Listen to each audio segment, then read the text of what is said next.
Yan. So, hi guys! Nandito tayo ngayon sa Navista. Nasa Navista La Aldea tayo ngayon. Ito yung mga inner house. Ito yung mismo turnover. Sorry guys, may ingay. Yan. Ito yung mismo turnover ng inner. Alam mo yun, mahangin na mainit. Dito sa iba. Ito naman yung entrance. Yan.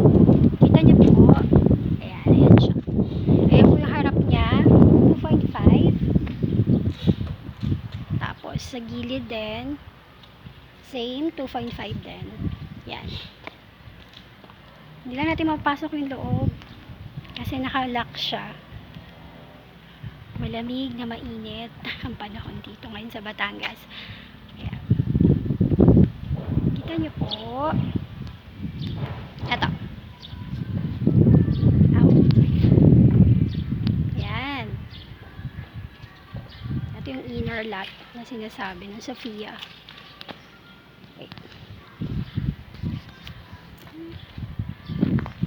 Hindi natin mapapasok kasi po naka-lock siya. Hindi pala makikita.